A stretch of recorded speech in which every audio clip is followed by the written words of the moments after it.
motherfuckers guilty, that motherfuckers guilty, that motherfuckers guilty, that motherfuckers guilty, that motherfuckers guilty. Si tu n'as pas de bureau, trouve-toi un endroit pour réfléchir.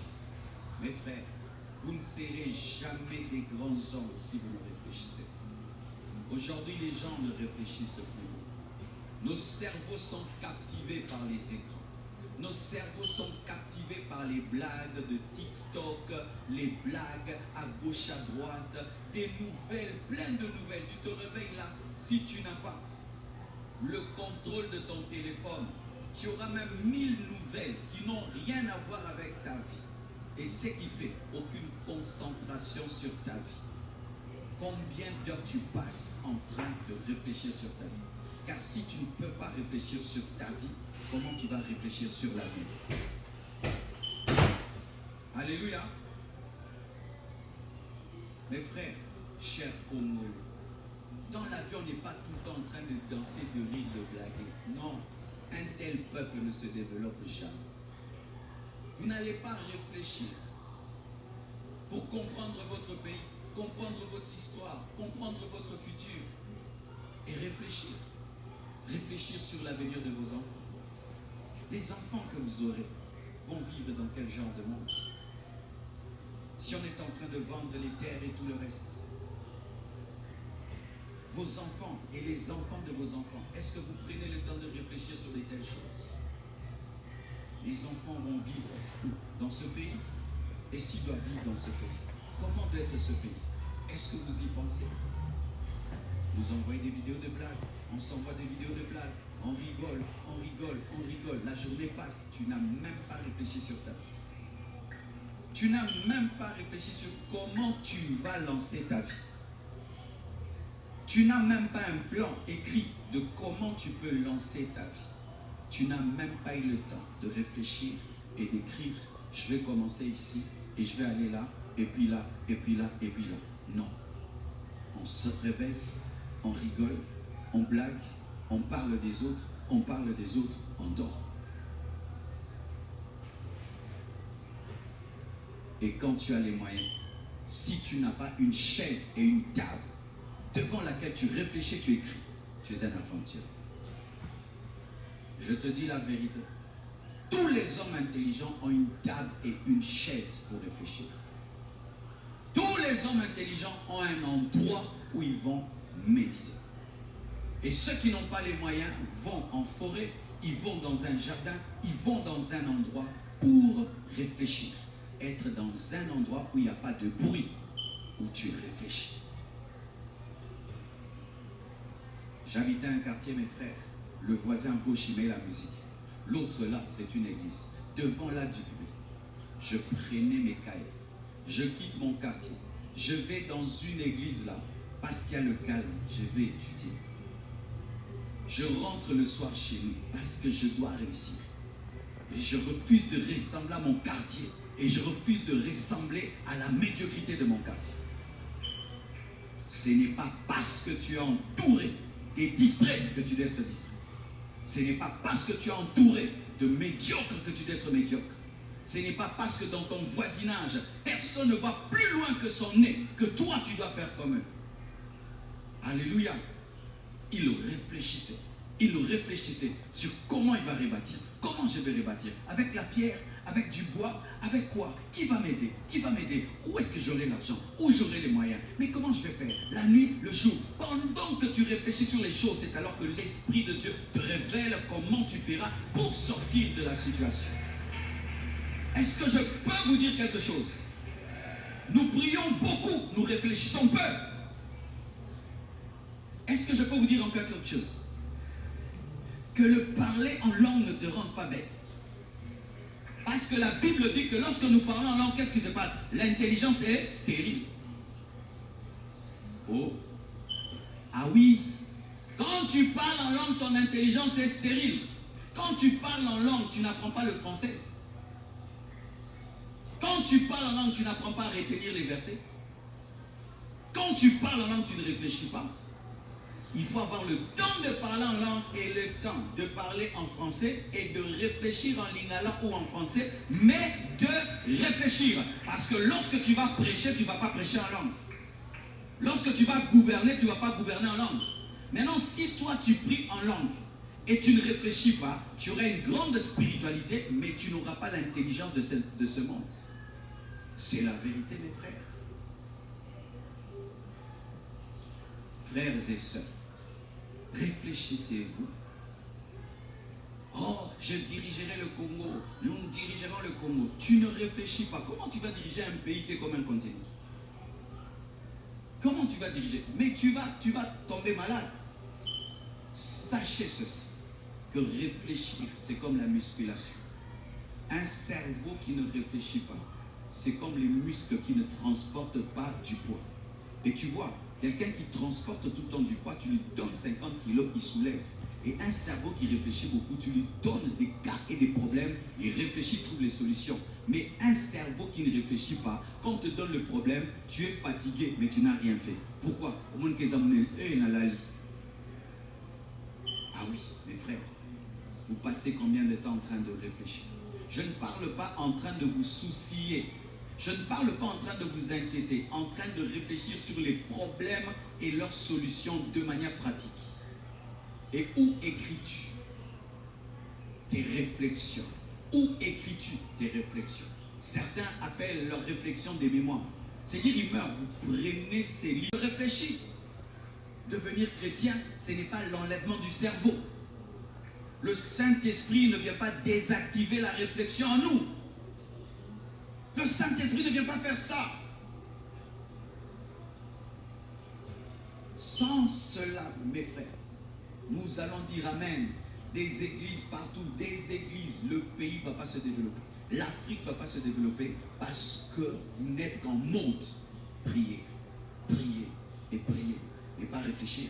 Comment toute cette saleté qui est là, je peux la changer en argent? Comment tous ces problèmes qu'il y a dans ce pays, je peux les changer en opportunités d'affaires?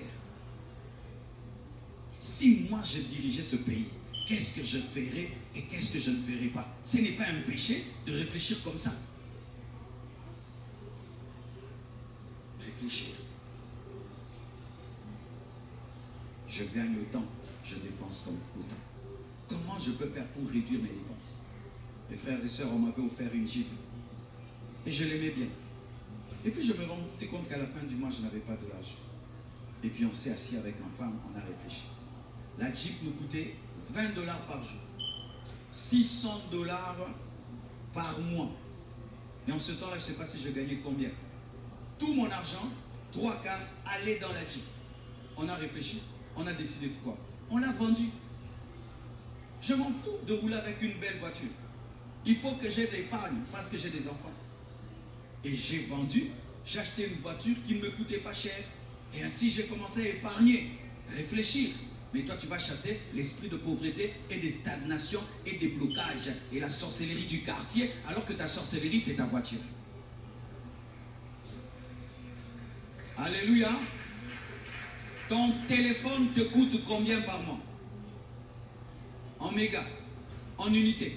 Tu gagnes combien et tu dépenses combien? Les mégas que tu dépenses, ils t'ont fait entrer l'argent, tu ne réfléchis pas. Méga, méga, méga. Mais l'argent de méga, commence une boutique, vend du pain, au lieu d'être tout le temps sur Internet pour rien. Réfléchir, réfléchir. Entre une chaussure de $100 et des chaussures de $100, avec mon niveau de vie, qu'est-ce que je dois acheter? J'achète des chaussures de $10, j'investis les $90 et j'achèterai demain des chaussures même de $300 que de paraître riche alors que tu es pauvre. Réfléchis. Mes frères et sœurs, si vous ne faites pas ainsi, lorsque j'ai eu mes premiers $1000 de ma vie, mes premiers $1000 à moi-même qu'on m'a donné, j'ai quitté mes parents. Mais il y a des jeunes ici, vous avez des $1000, vous êtes toujours chez vos parents. Moi, quand j'ai eu mes premiers $1000, tu vois, je me suis préparé toute ma vie à quitter mes parents. Quand j'ai eu la passe, j'ai marqué, je suis sorti. Jusqu'à aujourd'hui, je ne suis jamais rentré. Mais toi, chez vous, $1000, $2000, $1000, $2000, et tu es toujours là en train de tourner dans la cuisine de tes parents. Certains, l'argent que tu as eu, ils ont déjà une maison. Mais toi, l'argent que tu as eu, tu as fait des fêtes. Parce que tu ne réfléchis pas. Un jour, un homme de Dieu est venu ici. C'est quand j'ai acheté ma première parcelle. Il a dit, le pasteur Marceau est trop fatigué, il a trop prêché. Nous allons l'envoyer en vacances. L'église, par prix de compassion, m'a donné 8 000 $. J'ai dit, Blanche, allez en vacances. 8 000. Est-ce que tout le monde a un mot? On est allé à Maluku là-bas. On a acheté 4 parcelles de 2 000 $, 2 000 $. Il y a de cela 20 ans, ou je ne sais pas combien, 15 ans ou 16 ans, j'ai oublié même. Mais aujourd'hui, ces parcelles-là coûtent combien? Fois 10. Mais toi, tu serais là à Dubaï. Et tu allais nous envoyer des photos pour qu'on soit jaloux de toi. Maintenant, être jaloux de toi, ça te donne l'argent. On est maintenant jaloux de toi. Après, tu as l'argent quand on est jaloux de toi. Parce que maintenant, nous vivons pour rendre les gens jaloux.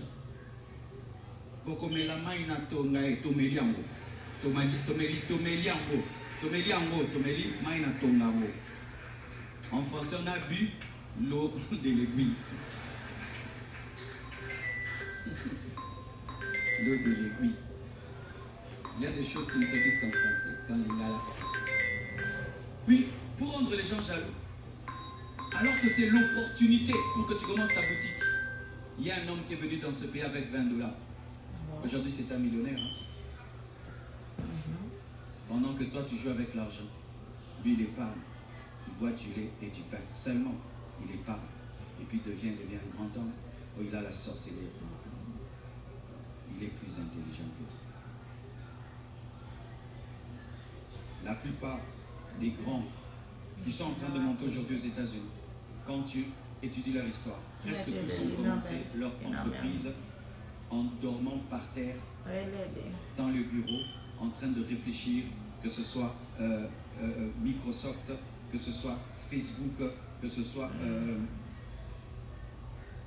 Google, des jeunes qui bossaient la nuit, qui réfléchissaient. Mais non, on ne réfléchit pas. Les Africains ne réfléchissent pas. On ne réfléchit pas. On aime causer. On se retrouve, on cause au bar. Et puis on a faim. Mais oui. Mais vraiment, j'aimerais vous poser la question. Est-ce que vous vous rencontrez pour réfléchir? Ou tu te dis, toi tu gagnes combien par mois? 1000. Moi 2000. Est-ce qu'on ne peut pas faire une entreprise? Vous pensez, vous ne causez pas de telles causeries, vous ne proposez pas. Le pasteur Marcelo et tel pasteur et tel pasteur. Après, vous avez faim. Mais oui. Pourquoi vous ne pouvez pas vous asseoir, réfléchir pour faire des entreprises? Pourquoi vous ne pouvez pas vous asseoir, réfléchir pour développer votre pays? Pourquoi vous ne pouvez pas avoir des conversations qui vous donnent des mots de tête, pas de soucis, mais d'intelligence? On s'y rassemble pour être bête, au lieu pour être intelligent. Et nous aimons bien ces amis-là qui viennent nous distraire. Quand ils viennent là, on ne se détend que quand on est déconcentré. Mais si toi tu te détends, même sans concentration, tu es distrait. Je suis en train de vous dire ce que moi je fais dans ma vie. Je suis en train de vous dire ce que je fais dans ma vie. Car si, frère, tu ne maximises pas le cerveau que Dieu t'a donné, alors tu as une boîte vide. Si tu ne maximises pas ce qui est là-dedans, alors toi tu n'as qu'un visage. Là-bas, rien ne marche. On te prenne ça qu'on nous donne. Mais oui. Quelle est la dernière fois, mon frère, que tu as vraiment réfléchi et tu as senti que ton cerveau a travaillé?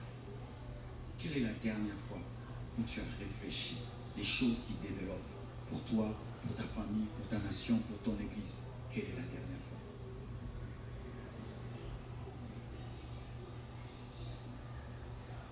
Néhémie a réfléchi. Cinquièmement, Néhémie 2, verset 12. Après quoi, je me levai pendant la nuit avec quelques hommes, sans avoir dit à personne ce que mon Dieu m'avait mis au cœur de faire pour Jérusalem. Il n'y avait avec moi d'autres bêtes de somme que ma propre monture. Néhémie 2,15. Je montai de nuit par le torrent et je considérais encore la muraille. Puis je rentrai par la porte de la vallée, et je fus ainsi de retour. Remarquez ceci, au verset 12, on dit la nuit, au verset 15, on dit la nuit. Néhémie travaillait des fois la nuit. Un grand leader des fois, et souvent il travaille la nuit. Presque tous les hommes influents travaillent la nuit. Pourquoi? Parce que la nuit, tout le monde est calme. Il n'y a pas d'embouteillage. Il n'y a pas de dérangement. Il n'y a pas de bruit. Et il y a la totale concentration. Prenez l'habitude, des fois, mes frères, pendant que tout le monde dort, de sortir de votre chambre, de sortir de votre lit pour aller travailler.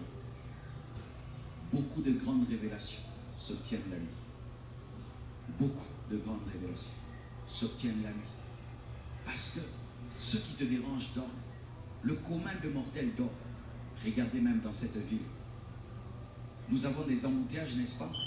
Mais quand on commence à aller vers 21h, 22h, 23h, il y a toujours des embouteillages.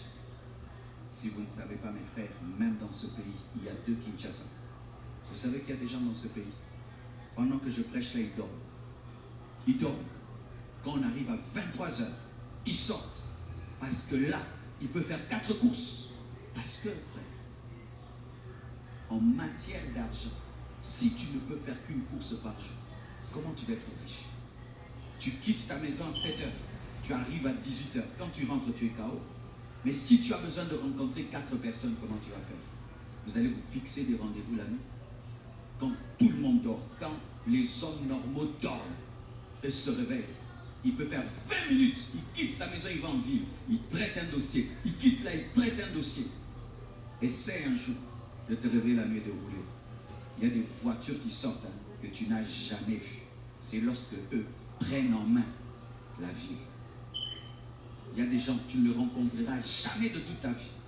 C'est seulement la nuit. Un jour, la nuit, j'ai rencontré quelqu'un. Je n'ai jamais vu depuis que je suis dans ce pays. Il sort. Mais quand les hommes normaux dorment, parce que lui n'a pas le temps de durer dans les embouteillages. Mais s'il y a des embouteillages des véhicules, il y a aussi des embouteillages des bruits, des embouteillages des paroles. D'ailleurs, maintenant, les gens sont nés dans les bruits. Alors, comment tu vas faire? Même ce qu'on appelle aujourd'hui, on appelait les Fumubuku. Ce sont ces jeunes très intelligents avec lesquels on étudiait. La plupart étudiaient quand? La nuit. La nuit. Les premiers de la classe, la plupart du temps, étudient quand? La nuit. Si toi, la nuit, c'est toujours dormir, fais très attention. Un basketteur, on lui demande quel est ton secret. Il dit, lorsque les autres arrivent à 6h, moi j'arrive à 4h. Alors, il me trouve déjà avec 2 heures d'entraînement de plus. Si tout le monde dort, toi aussi tu dors, toi aussi tu dors, tu ne seras pas différent. Il y a des temps dans la vie, tu dois sacrifier ton sommeil pour avoir des idées que le bruit te prend. Et je t'assure, tu penses quelqu'un qui doit créer un avion, il peut commencer à dormir chaque nuit. Quelqu'un qui veut créer une voiture électrique, il va dormir chaque nuit. Quelqu'un qui veut changer le monde chaque nuit, parce qu'il y a des idées qui te commencent à 17h, qui finissent à 3h du matin. Même la prédication, il y a des messages, tu commences comme ça, c'est un séminaire d'1 mois. Et pour le finir, tu commences à 18h, tu finis à 3h du matin. La plupart des dimanches quand je viens ici, je ne dors pas. Je ne dors pas. Je ne dors pas. Je dois choisir entre être spirituel, impacté et dormir. Même Jésus, il priait toute la nuit. Il travaillait la nuit. Surtout vous, qui êtes dans des maisons petites, 2 chambres, mais 20 personnes. Je te donne une stratégie. Quand ces 20 personnes dorment, toi réveille-toi. Prends possession de la maison pour travailler, pour lire, pour étudier, pour écrire, pour faire des choses sans qu'on te distraie. Surtout lorsque tu es entouré des personnes qui veulent ton échec. Apprends à travailler lorsque ces personnes dorment. C'est pourquoi même certains qui construisent dans ce pays, ils construisent quand? La nuit, pour qu'on ne puisse pas voler leur manière de travailler. Si toi, toutes les nuits tu dors, tu seras un petit leader. Les grands sacrifient des fois leur sommeil. Je dis des fois, pas toujours. Des fois leur sommeil, parce qu'il n'a pas fini de travailler. Ta vie ne doit pas être dirigée par la montre. Ta vie doit pas être dirigée par le soleil qui se couche et qui se lève. Ta vie doit être dirigée par le rêve et la vision. Un jour, on pose la question à une musicienne d'ailleurs. Une musicienne, elle était en train de tourner un film. Elle a oublié même de dormir. Elle a oublié de dormir. Tellement qu'elle était accaparée par son rêve de faire un film, elle a oublié que dormir existe. Mais une païenne. Mais des fois, nous dormons. Tu n'as même pas travaillé. Tu es fatigué. Fatigué de fatigue. Fatigué de fatigue. C'est pourquoi tu as des cauchemars. Et un secret que je te donne. Si tu vas dormir et tu vois que le sommeil te fuit, pose-toi la question. Quel problème vous avez? Il se peut qu'il dit, j'étais trop dans ta vie. Maintenant, je m'en vais. Tu dois travailler. Alléluia. Car des fois, quand tu manques de sommeil, la manière de dormir, c'est de travailler. Tu sors de ton lit et tu vas travailler, tu trouveras le sommeil. Maximisez vos nuits. Maximisez vos nuits. Il y a des livres que tu ne peux lire que la nuit. Parce que si tu commences à lire la journée, quelqu'un t'appelle, quelqu'un te cherche, tu te déposes. Même la Bible, la plupart des gens qui ont fini leur Bible, la lisent quand? La nuit. La nuit. La plupart des hommes de prière, la nuit. La nuit. La nuit. Néhémie, 2 fois, la nuit. La nuit, il dit, la nuit. La nuit, pourquoi? Parce que les ennemis dorment. Sambala dort. Gachem dort. Frères et sœurs, ne soyez pas normaux, vous aurez une vie normale. Je vous répète, ne soyez pas normaux, vous aurez une vie normale.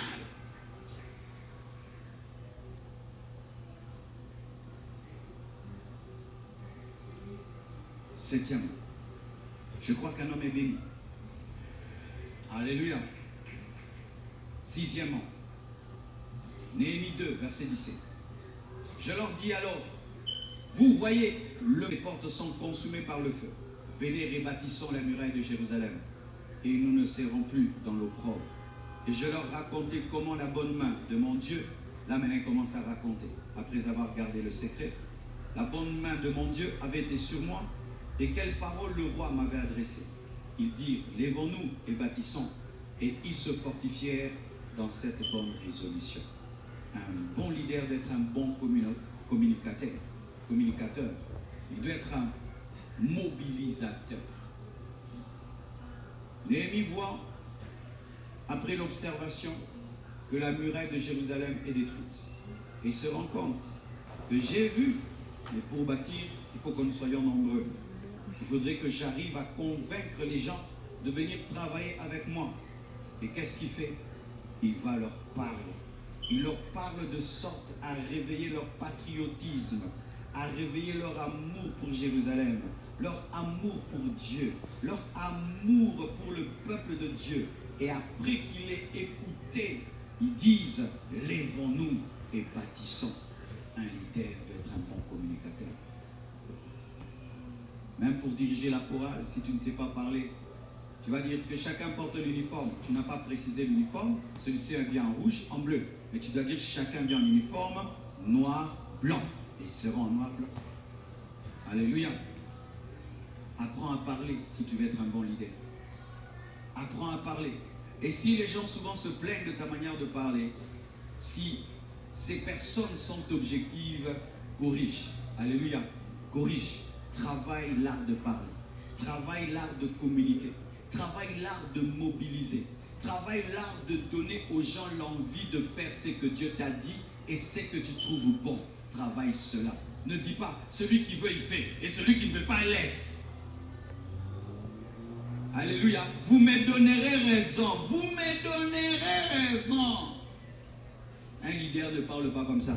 J'entends des mamans qui disent ça. Toi, ma fille, quand il souffrira, tu penseras à moi. Parle-moi pour que je me corrige, en fait, que je ne souffre pas. Alléluia. Apprends à parler. Apprends à communiquer. Même dans notre pays. Nos dirigeants, parlez-nous, parlez au peuple. Ce pays, c'est un grand pays, mais il faut le réveiller en parlant. En réveillant le patriotisme, l'amour du pays, la fierté. Il faut qu'on nous parle, qu'on sente qu'on est fier d'être Congolais, qu'on est fier d'être Africain, qu'on est fier d'être Congolais. Il faut qu'on nous parle. Parce que même la belle femme, des fois, doute qu'elle est belle. Il faut lui dire, tu es belle, tu es belle, tu es belle. Ah, c'est vrai, je suis belle, tu vas changer de démarche. Pourquoi? Même si elle est belle, elle doute. Et un pays aussi, des fois, peut douter qu'il est grand. Alléluia, tu vas ailleurs, il vous dépasse. Tu vas ailleurs, il vous dépasse. Tu vas ailleurs, il vous dépasse. Et puis tu commences à dire, ah, RDC, c'est caca. Alléluia, il faut qu'on te dise, il faut qu'on te le dise, il faut qu'on te le dise. Alléluia, tu es pasteur, tu dois apprendre à parler, à canaliser les gens. Tu veux que les gens viennent à la prière du mercredi, apprends à leur parler. Nous allons venir à la prière du mercredi, mais si vous ne venez pas, Dieu est là, même s'il y a 2 ou 3 sont rassemblés, Jésus est là. Ah, pasteur! Nous allons venir mercredi, car la présence de Dieu sera là. Et si tu viens, Dieu va changer ta vie. Je suis convaincu. Donne-moi la main, hein? L'homme a des oreilles parce qu'il peut être dirigé par l'oreille. Vous savez la force d'Hitler? Hitler n'était pas fort. Hitler avait échoué à l'école. Il voulait devenir un peintre, il a échoué. Mais il avait découvert une chose, par hasard, qu'il savait parler. Quand il parlait pour son parti, les gens se soulevaient. Et puis quelqu'un l'a pris, lui a appris à parler. Hitler apprenait à parler devant un miroir. Les mouvements, la manière, tout, même sa coiffure là, tout, il avait travaillé sa présentation. Et Hitler a dit aux Allemands qu'ils étaient la race aryenne, la supérieure, et qu'ils devaient tuer les Juifs. Les Allemands ont cru.